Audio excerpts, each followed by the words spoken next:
श्री कवि धरती है, महान किसान नेता स्वामी सहजानंद सरस्वती जी यही गाजीपुर में पैदा भइलन। देश का आजादी खातिर डॉक्टर पूजन राय समेत 8 शहीद यही धरती पे कुर्बानी 18 अगस्त के दहल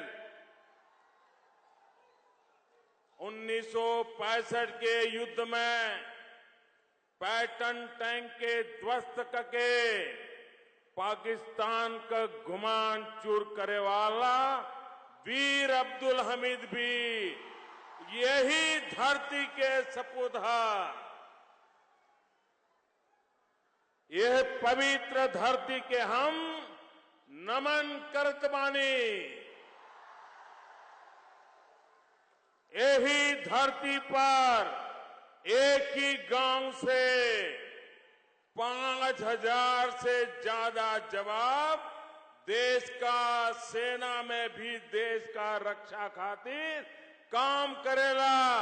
ये धरती के बार बार नमन।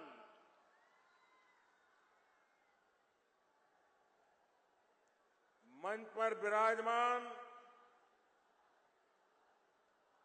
केंद्र में मंत्री परिषद के मेरे साथी, देश के रेलवे मंत्री श्रीमान सुरेश प्रभु जी,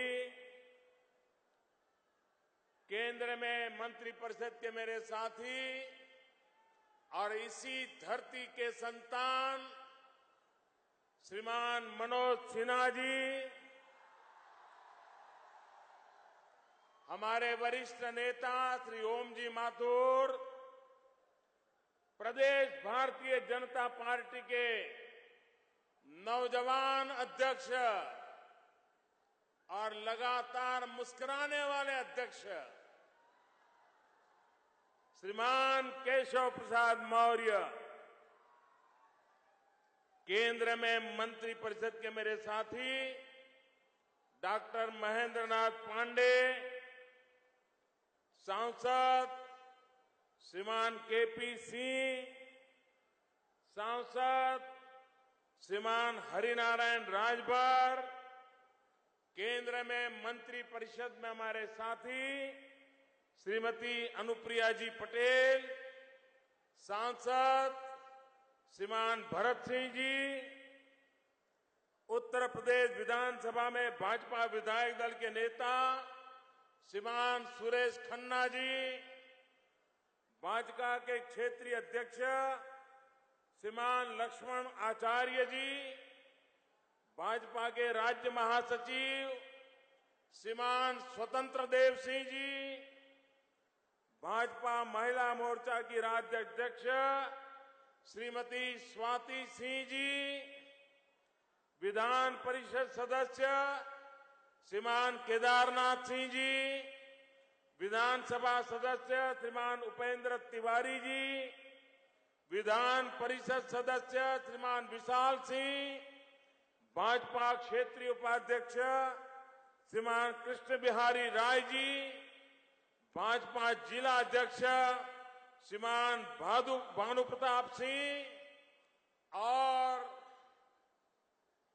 विशाल संख्या में पधारे हुए गाजीपुर की गर्जना पूरा देश में पहुंचाने वाले मेरे प्यारे भाइयों और बहनों,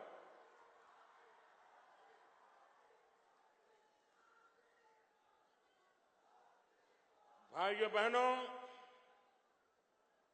ये मेरा सौभाग्य है कि मुझे 2 साल में दूसरी बार गाजीपुर के लोगों के आशीर्वाद लेने का सौभाग्य मिला। आपके दर्शन करने का मुझे अवसर मिला। भाइयों बहनों, 2014 में जब चुनाव चरम सीमा पर था, मतदान की तैयारियां चल रही थी और 9 मई को मैं गाजीपुर आया था और मैंने कहा था मुझ पे भरोसा करो। मैंने कहा था मेरा छोटा भाई चुनाव लड़ रहा है।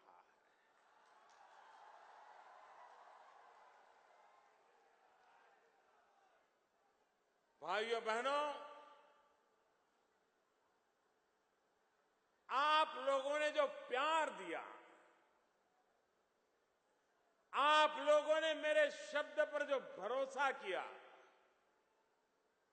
और आपने न सिर्फ गाजीपुर से मनोज सिन्हा दिए हैं, लेकिन पूरे हिंदुस्तान ने भावी हिंदुस्तान के निर्माण का एक बहुत बड़ी मजबूत नींव रखने का काम पिछले लोकसभा के चुनाव में किया। अगर उत्तर प्रदेश 2014 के चुनाव में पूर्ण बहुमत वाली सरकार बनाने में मदद न करता तो भाइयों बहनों, न कोई भ्रष्टाचारियों को चिंता होती, न काले धन वालों को चिंता होती।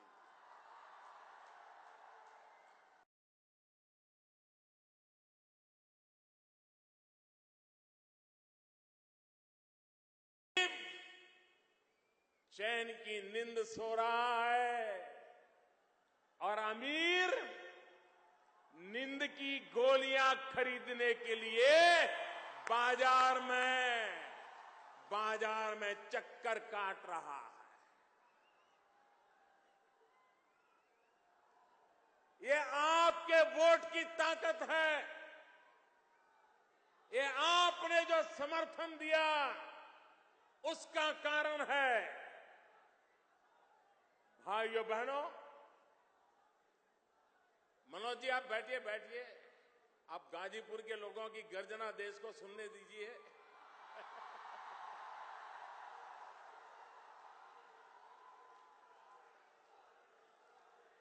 मैं आपका प्यार मेरे सर आंखों पर, मेरे प्यारे भाइयों बहनों, मेरे सर आंखों पर। और मैंने वादा किया था, आप जो मुझे प्यार दे रहे हैं, आप जो इस कड़ी धूप में तप रहे हैं, मैं विकास करके ब्याज समेत लौटाऊंगा, मैंने कहा था। गोरखपुर में फर्टिलाइजर का कारखाना कोई सोच भी नहीं सकता था कि दोबारा इस लाश में भी जान आ सकती है। हमने उसको जिंदा करने का काम कर दिया है, यहां के किसानों का भाग्य बदलने के लिए। पूर्वांचल का व्यक्ति बीमार होता था तो उसे पता नहीं चलता था कहां जाऊं, कैसे जाऊं, इलाज का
कि पंडित जी आप उत्तर प्रदेश से चुन करके आए हो,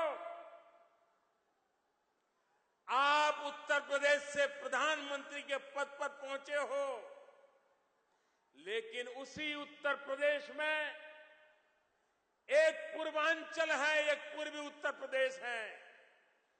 वहां गरीबी इतनी भयानक है कि यहां के लोग गोबर में से गेहूं के दाने चुन चुन करके निकाल करके धो करके अपना पेट भरते हैं। प्रधानमंत्री जी, ये भाषण 1962 में पंडित नेहरू के सामने गाजीपुर के सांसद विश्वनाथ प्रताप जी ने किया था। भाइयों बहनों, तब पूरी संसद की आंख में आंसू थे। हर कोई इस परिस्थिति का बयान सुनकर के हिल गया था और तब जाकर के पंडित नेहरू जी ने एक पटेल कमेटी बनाई थी। वे पटेल गुजरात से थे, एच.एम. पटेल था, उनकी एक कमेटी बनाई थी। उस कमेटी ने रिपोर्ट दिया था इस इलाके की भलाई के लिए क्या क्या करना। भाइयों बहनों, पंडित जी चले गए, उसके बाद जो भी प्रधानमंत्री आए चले गए। मैं उत्तर प्रदेश से 9वां नंबर का प्रधानमंत्री हूं, 9वां। मेरे पहले 8 आ गए। भाइयों बहनों, वो रिपोर्ट डिब्बे में बंद रहा, कुछ नहीं हुआ। भाइयों बहनों, आज मैंने 14 नवंबर जानबूझ करके चुनी है यहां आने की, क्योंकि पंडित जी के जन्मदिन पर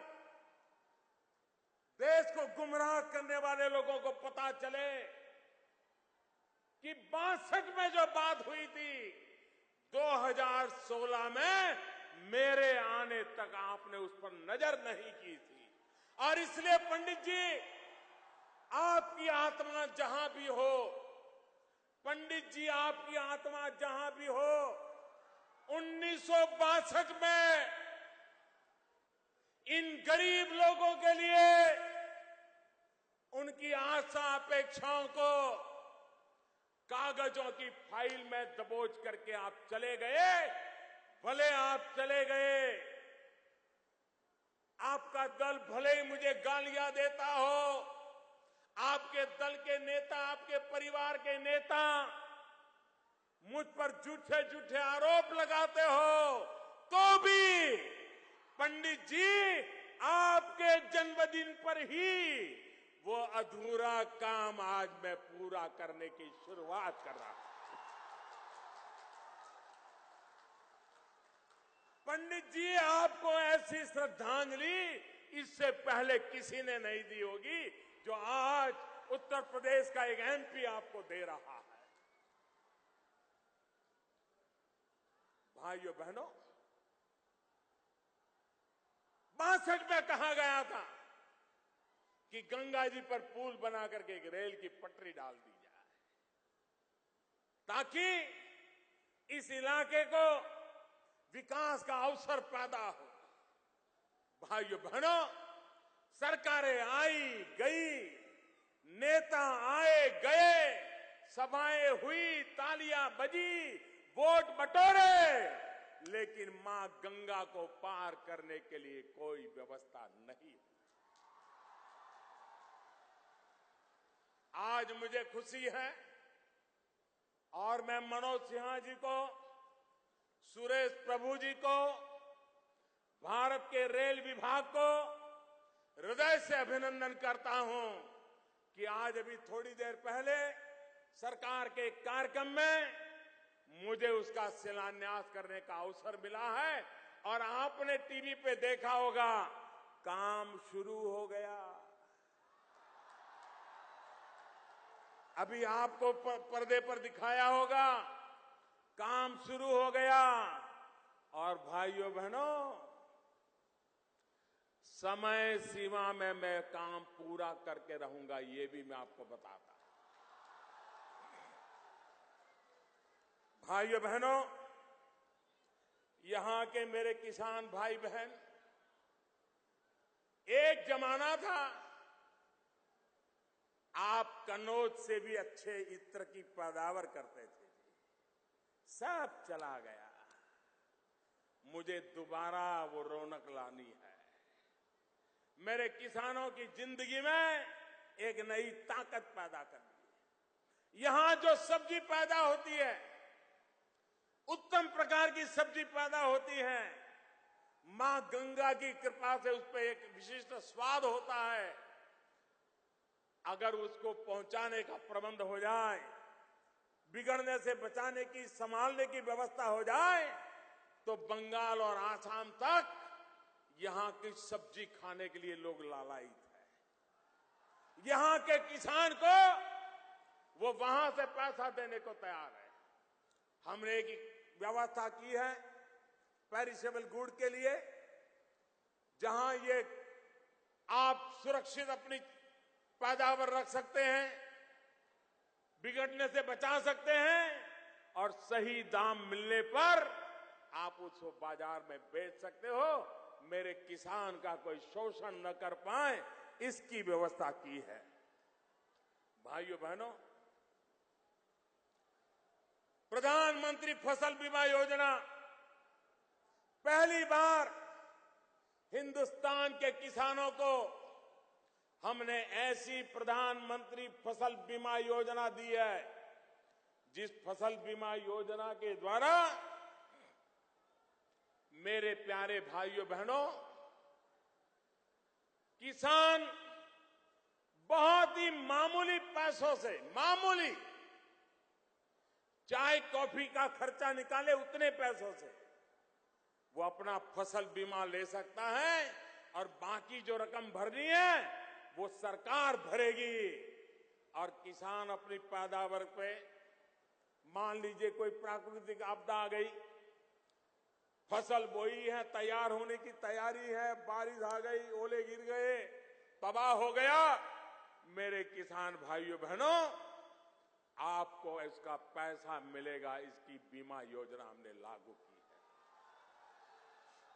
इतना ही नहीं, आपकी फसल तैयार हो गई, कटाई हो गई, खेत में ढेर पड़ा है, अभी ट्रैक्टर आना बाकी है, बाजार में जाना है, सब कुछ तैयार हो गया, और अचानक ओले गिर गए, अचानक बारिश आ गई। कटाई होने के बाद कोई देखने को तैयार नहीं होता था। हमने ऐसी फसल बीमा योजना लागू की है कि कटाई के बाद 15 दिन तक अगर खेत में उसका ढेर पड़ा है पैदावार का, और कोई नुकसान हो गया, तो भी मेरे किसान को बीमा का पैसा मिलेगा। ये काम हमने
जहां होना चाहिए वहां नहीं है, जहां नहीं होना चाहिए वहां ढेर लगे हैं।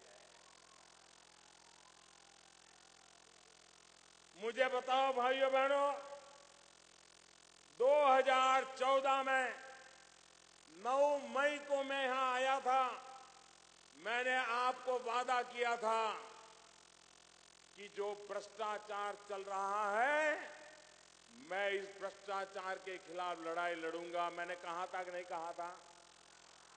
आपने मेरी बात को सुना था कि नहीं सुना था? आपने मुझे भ्रष्टाचार के खिलाफ लड़ाई लड़ने के लिए प्रधानमंत्री बनाया कि नहीं बनाया? मुझे बताइए, आपने जो मुझे कहा वो मुझे करना चाहिए कि नहीं करना चाहिए? करना चाहिए कि नहीं करना चाहिए? अगर मैं 500 रुपये की नोट बंद करता हूं, मैं 1000 की नोट बंद करता हूं, तो आपने जो काम कहा है वही कर रहा हूं कि नहीं कर रहा हूं? आप मुझे बताइए भाइयों बहनों, सबके सब लोग हाथ ऊपर करके, ताली बजा करके देश को बताइए, ये भ्रष्टाचार खत्म होना चाहिए। ये 500,000 रुपये लूटने वालों का रुपया कागज बन जाना चाहिए। इसके लिए जो कष्ट होगा आप झेलेंगे, मुसीबत झेलेंगे, तकलीफ सहन करेंगे। मेरे प्यारे भाइयों बहनों, जब गांव का व्यक्ति भी देश की ईमानदारी के लिए इतना कष्ट झेलने के लिए तैयार है, मुझे विश्वास है हिंदुस्तान में अब बेईमानों के लिए कोई चारा नहीं बचा। भाइयों बहनों, मैं ये जानता हूं, मेरे प्यारे भाइयों बहनों, मैं जानता हूं आपको तकलीफ हो रही है। ऐसा नहीं है कि आपको तकलीफ नहीं हो रही। आप मुझे बताइए, घर में शादी हो, बारात आने वाली हो, धूमधाम से शादी करनी हो, बच्चा भी शहर में थोड़ा कमाने लगा हो, तो अपना भी मन करता है कि घर की दीवारों पे जरा अच्छा कलर वलर लगवाएं। लगवाते हैं कि नहीं लगवाते हैं? अगर कलर लगवाते हैं, अच्छा करने के लिए लगवाते हैं ना, लेकिन उस कलर की गंध हफ्ते 10 दिन तक रहती है कि नहीं रहती है? वो कलर की गंध के कारण रात को नींद खराब होती है कि नहीं होती है? लेकिन चूंकि बारात आने वाली है, इसलिए हम दीवार में से गंध आने के बावजूद भी अच्छे कलर करवाते हैं कि नहीं करवाते हैं? तकलीफ होती है कि नहीं होती है? कोई भी काम करो भाई, तकलीफ तो थोड़ी बहुत होती है। हां, इरादा नेक होना चाहिए।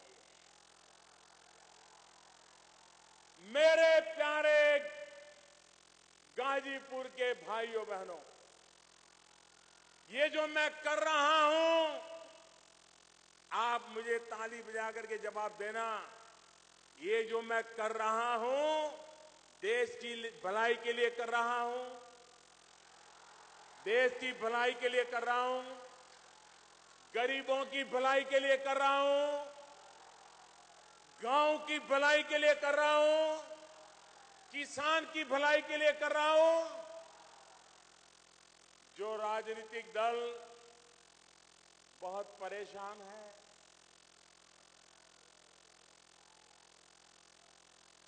उनको चिंता सता रही है, अब करे क्या? वो नोटों की मालाएं, ऐसी ऐसी मालाएं लगती थी, मुंडी भी दिखती नहीं थी।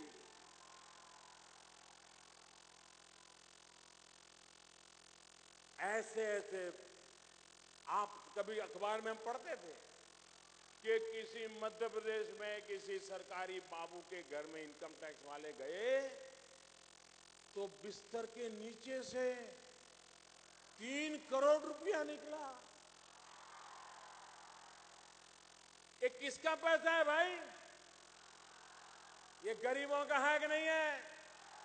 अब मुझे बताइए भाई, मैं एक एक घर में खोजने के लिए जाऊंगा तो मुझे कितने साल लगेंगे? कितने साल लगेंगे बताइए? और एक घर में देखूंगा तो वो उठा करके तीसरे घर में छुपा देगा, तीसरे में करूंगा तो पहले में छुपा देगा। करेगा कि नहीं करेगा? ये बेईमान लोग रास्ता खोज लेंगे कि नहीं खोज लेंगे? तो मेरे पास एक ही उपाय था, एक साथ 1000 और 500 दोनों को कागज की गद्दी में डाल दो।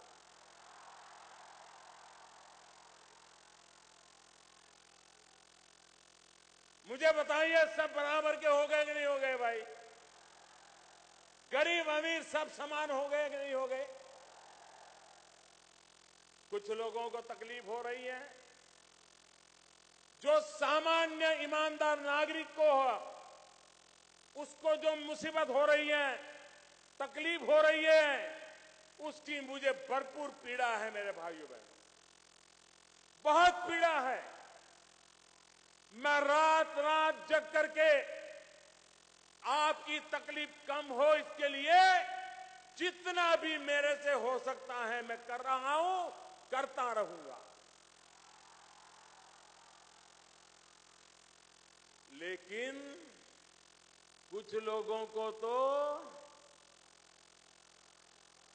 जरा ज्यादा तकलीफ हो रही है। ये वो लोग नहीं है, ये कुछ ही लोग हैं, खुद बोलते नहीं हैं, खुद तो मुस्कुराते हैं, मोदी जी ने अच्छा किया। फिर पीछे से कहते हैं लोगों को, अरे भड़को भड़को जाओ, वो हल्ला करो।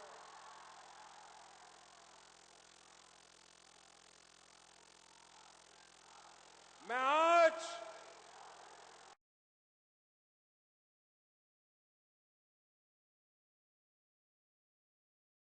पर ईमानदारी के नाम पर देश की जनता को गुमराह करने वाले नेताओं से कहना चाहता हूं,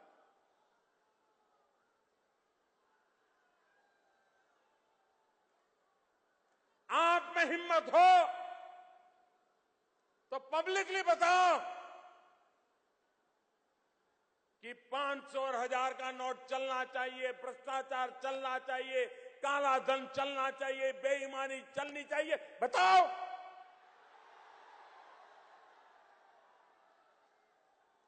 लोगों के नाम पर गुमराह करने की बातें मत करो। और मैं कांग्रेस वालों से जरा विशेष पूछना चाहता हूं,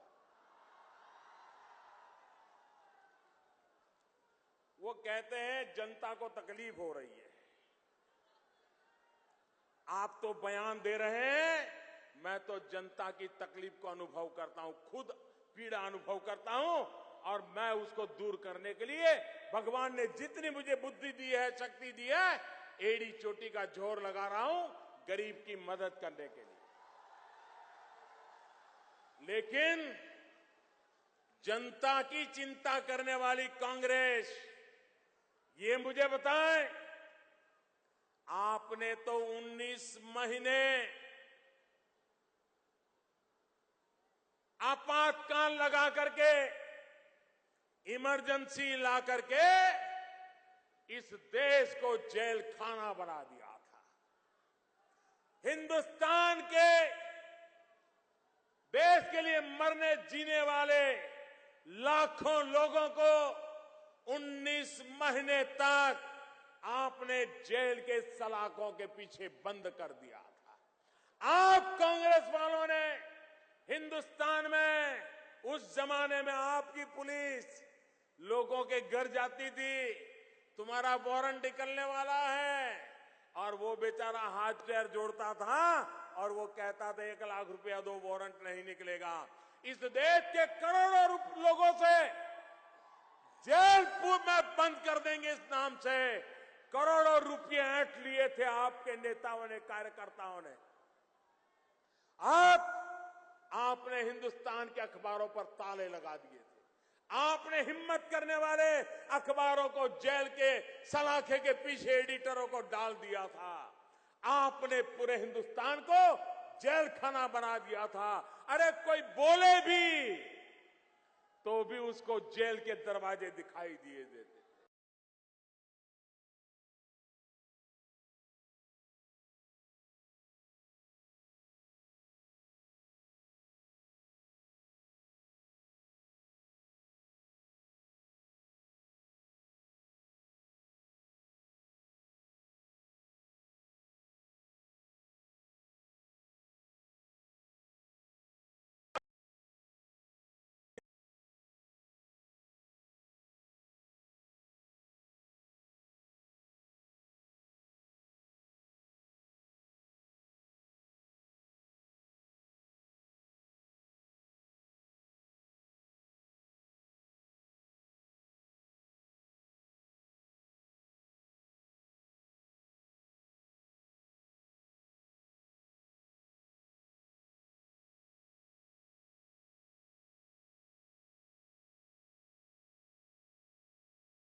तो जरा निर्णय मैंने कड़क लिया।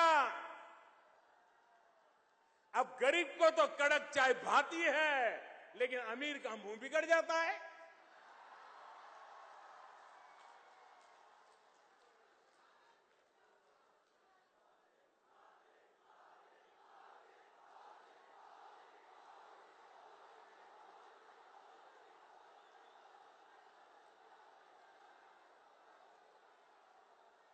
ये कांग्रेस वाले आज मुझे समझा रहे हैं, भाषण दे रहे हैं, उनके बड़े बड़े वकील भाषण दे रहे हैं, किस कानून से आपने 1000 रुपया बंद कर दिया, 500 बंद कर दिया।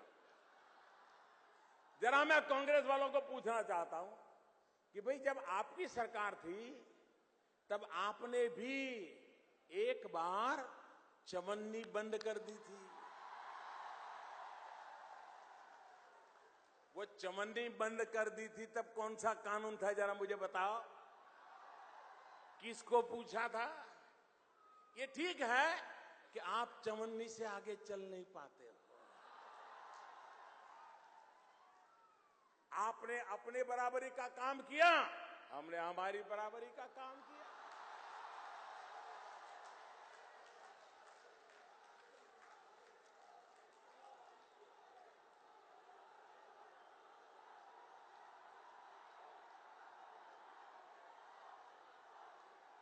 आप मुझे बताइए भाइयों बहनों, ये आतंकवाद, ये नक्सलवाद, ये दिन रात बंदूकें, बम, निर्दोष लोगों को मौत के घाट उतार दिया जाए, हमारे शहीद हो, हमारे नौजवान, जिंदगी के सारे सपने तो अभी बाकी हो, मां भारती के लिए बलि चढ़ जाए। ये आतंकवाद को पैसा कौन देता है? ये नक्सलवाद के पास रुपये कहां से आते हैं? ये उग्रवाद के पास पैसे कहां से आते हैं? भाइयों बहनों, सीमा पार से हमारे दुश्मन वहां पर नकली नोटें छाप छाप करके हमारे देश में घुसेड़ रहे हैं। मुझे बताइए, क्या ये दुश्मनों की चाल चलने देनी चाहिए? ये दुश्मनों की चाल खत्म होनी चाहिए कि नहीं होनी चाहिए? मैं उन नेताओं से सवाल पूछना चाहता हूं, आतंकवाद के खिलाफ लड़ाई लड़ने के लिए, नक्सलवाद के खिलाफ लड़ाई लड़ने के लिए, उग्रवाद के खिलाफ लड़ने के लिए ये जाली नोटों का खात्मा होना चाहिए कि नहीं होना चाहिए?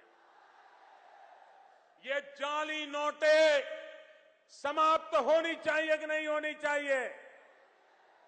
मुझे बताइए, 500 और 1000 की नोट पर अगर मैं हमला न बोलता तो ये जाली नोटें कभी खत्म हो सकती थी क्या? सामान्य मानवी को पता चलेगा कि कौन सी सही कौन सी नकली। इसी से वो कारोबार चलाते थे। और भाइयों बहनों, जब से 500 और 1000 नोटों पे हमला बोल दिया है, ये परेशान है, पेमेंट नहीं कर पा रहे। पेमेंट, भाइयों बहनों, कुछ अफवाहें फैलाई जा रही है। गृहिणी को भड़काया जाता है कि देखो, तुमने तो बेटी की शादी के लिए घर में से 2 रुपया, 5 रुपया, 25 रुपया बचा बचा बचा करके बेटी 20 साल की हुई, तुमने पैसा जमा किया, अब ये मोदी सारे पैसे ले गया। मेरी माताएं बहनें, जब तक तुम्हारा ये भाई जिंदा है,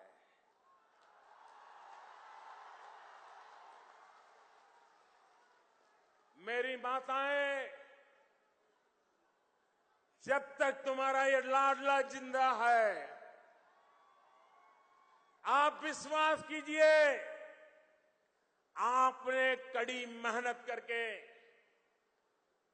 5-50 रुपये बचा बचा करके बेटी की शादी के लिए पैसा बचाया है, उस पर एक भी सरकारी अफसर आंख तक नहीं लगा पाएगा। आप हिम्मत के साथ बैंक में अपना जमा करा दीजिए, अपना खाता खुलवा दीजिए। अरे मेरी सरकार उस पर ब्याज भी देगी। आपकी बच्ची की शादी में वो ब्याज भी आपके काम आएगा। और मेरा इनकम टैक्स डिपार्टमेंट ऐसी माताओं बहनों को पूछेगा तक नहीं कि 2.5 लाख रुपया आया कहां से था। लेकिन क्या 2.5 करोड़ वालों को भी छोड़ूंगा क्या? बिस्तर के नीचे से रुपये निकले, क्या उनको भी छोड़ दूं क्या? गनी बैग में भरे हुए थैले भर भर कर रखे पैसे, उनको भी छोड़ दूं क्या? इन दिनों आपने देखा होगा, जरा जाकर के शहरों में देखना, रात को गाड़ियां निकलती हैं, देखती हैं कहीं सीसीटीवी कैमरा तो नहीं है। अगर सीसीटीवी कैमरा नहीं है तो चोरी छुपी से मुंह पे कपड़ा बांध करके जो कूड़े कचड़े का ढेर होता है ना, उसमें जाकर के नोट फेंक करके भाग जाते हैं। क्योंकि मैंने कहा है, ये जो नोट फेंकने आ रहे हैं, सीसीटीवी कैमरा में वो भी अगर हाथ लग गए तो हिसाब तो देना ही पड़ेगा। क्योंकि आपने गरीबों से लूट के लाया हुआ है। ये गरीबों का पैसा है, तुमने लूटा है। मैं लूटने नहीं दूंगा, ये मैं कह के निकला हूं। भाइयों, आप देखिए, हम तो गंगा किनारे पर रहते हैं। अमीर से अमीर आदमी भी आएगा तो फूल चढ़ाएगा। कोई 100 ग्राम दूध चढ़ाता है तो बड़ा सुखी होगा तो 1 लीटर चढ़ाएगा। बड़ा धनी होगा तो शहद चढ़ाएगा। बड़ा धनी होगा तो थोड़ा दही भी चढ़ा देगा। और ज्यादा से ज्यादा 1 रुपये की 5 रुपये का सिक्का डालेगा। ऐसा कभी देखा था कि गंगा में लोग आज नोटे डाल रहे हैं? नोटे 500 की, 1000 की बह रही है। अरे पापियों, गंगा में नोटे बहा करके भी आपका पाप धुलने वाला नहीं है। भाइयों बहनों, मैं जानता हूं मेरे पर क्या क्या बीतेगी।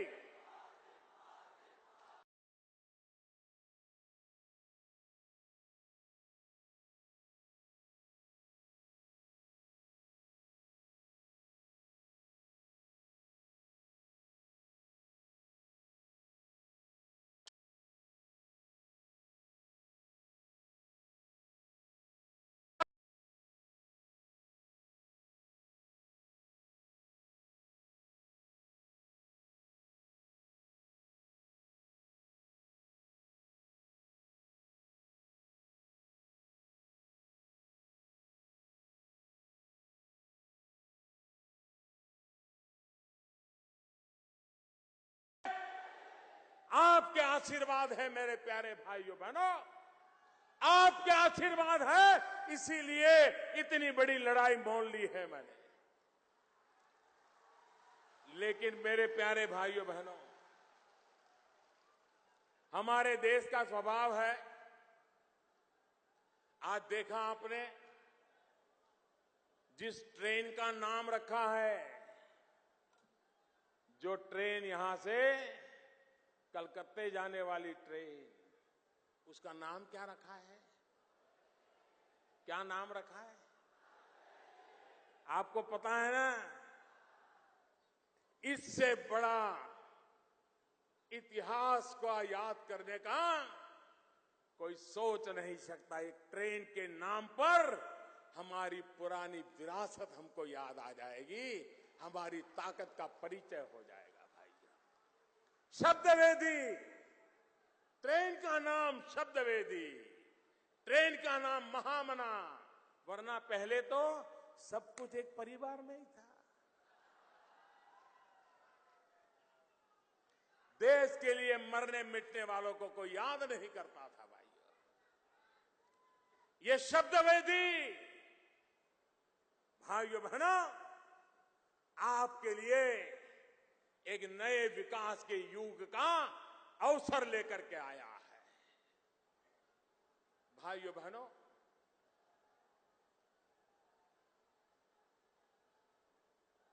आपसे मेरी प्रार्थना है और इस गाजीपुर की जनता के माध्यम से देश के लोगों को भी मेरी प्रार्थना है। ये इतना बड़ा काम है, नोटें बदलने का इतना बड़ा काम है कि बेईमान लोग इसका फायदा ना उठा जाए। इतना बड़ा काम है कि सही लोगों को सही हक मिले। तो मेरे प्यारे भाइयों बहनों, उसमें थोड़ा समय भी लग सकता है, उसमें थोड़ी तकलीफ भी हो सकती है, और इसलिए मेरे प्यारे भाइयों बहनों, मेरा आपसे आग्रह है कि आप स्वयं सक्रिय होकर के गांव-गांव लोगों को धैर्य दे, विश्वास दे। और मैंने कल भी कहा था, 8 तारीख रात को 8 बजे भी कहा था, मैंने सिर्फ 50 दिन मांगे हैं। 30 दिसंबर तक ये सारी प्रक्रिया पूरी करने के लिए 18-18, 20-20 घंटे हमारे बैंक के लोग काम कर रहे हैं भाइयों। छुट्टियां खत्म करके काम कर रहे हैं। घर में मां बहन कोई बीमार हो तो भी बैंक में काम कर रहे हैं। अरे कांग्रेस वालों ने तो अपनी कुर्सी के लिए 19 महीने देश को जेल खाना बना दिया था। मैंने तो गरीबों की खुशी के लिए 50 दिन थोड़ी सी तकलीफ झेलने के लिए प्रार्थना की है। आप तकलीफ सहन करेंगे, मेरी मदद करेंगे, देश की मदद करेंगे, गरीबों की मदद करोगे, ईमानदारी की मदद करोगे। अरे जिस देश के गांव का लोग व्यक्ति भी ईमानदारी के लिए इतना कष्ट झेलता हो, तो मुझे विश्वास है मेरे प्यारे भाइयों बहनों, मेरे देश में अब बेईमानों के दिन खत्म होके रहेंगे, खत्म होके रहेंगे। एक बार भाइयों बहनों, आप सब खड़े होकर के तालियों के गड़गड़ाहट के साथ मुझे आशीर्वाद दीजिए इस पवित्र काम के लिए। तालियों के गड़गड़ाहट के साथ इस पवित्र काम के लिए मुझे आशीर्वाद दीजिए। आपके तालियां बंद नहीं होनी चाहिए, आपका आशीर्वाद बना रहना चाहिए। भाइयों बहनों, एक ईमानदारी का एक महायज्ञ मैंने शुरू किया है। आपके आशीर्वाद पूरा देश देख रहा है। ये टीवी वाले आपकी तालियों की गड़गड़ाहट पूरे हिंदुस्तान को सुना रहे हैं। ये आपके आशीर्वाद पूरा देश देख रहा है। हिंदुस्तान का पूर्वांचल मेरे देशवासियों, देखिए ये गरीबों की अमीरी देखिए। मेरे देशवासियों, ये गरीबों की अमीरी देखिए। ये वो भूमि है जहां से पंडित नेहरू के सामने कहा गया था कि गोबर में से गेहूं निकाल करके धो करके खाना पड़ रहा है। ऐसे गरीब इलाके के लोग ईमानदारी के उत्सव में आशीर्वाद दे रहे हैं। गरीब हमारे साथ है। फिर एक बार तालियां बजाइए भाइयों, देश को पता चले, झूठ फैलाने वालों को पता चले। ईमानदारी के उत्सव में रुकावटें डालने वालों को पता चले ये लड़ाई है, ईमानदारी के लिए है। ये लड़ाई है, देश को बेईमानी से खत्म करने के लिए लड़ाई है। आइए आइए, मुझे आशीर्वाद दीजिए, फिर एक बार आशीर्वाद दीजिए। मां गंगा को याद करके आशीर्वाद दीजिए, तालियों के गड़गड़ाहट से आशीर्वाद दीजिए। बहुत बहुत धन्यवाद आपका, बहुत बहुत धन्यवाद। भारत माता की। अब धन्यवाद और आभार प्रकट करने के लिए अपने यशस्वी जिला अध्यक्ष श्री भानु प्रताप सिंह जी को मैं अत्यंत आदर के साथ बुलाता हूं। श्रीमान भानु प्रताप सिंह जी।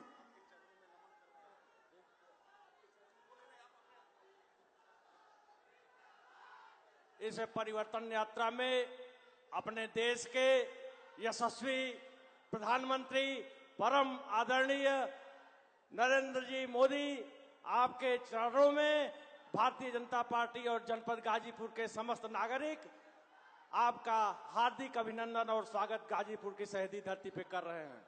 मंच पे हमारे सभी मंचासीन केंद्रीय मंत्रीगण, भारतीय जनता पार्टी के सभी विधायकगण और सभी मंचासीन लोगों का हार्दिक स्वागत अभिनंदन करते हुए आप सब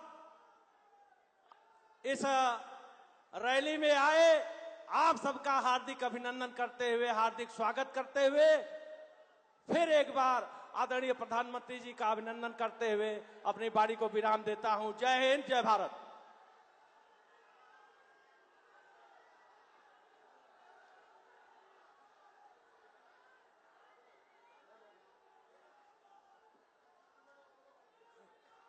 स्मृति चिन्ह अब सम्मानित किया जाएगा अपने माननीय प्रधानमंत्री जी को।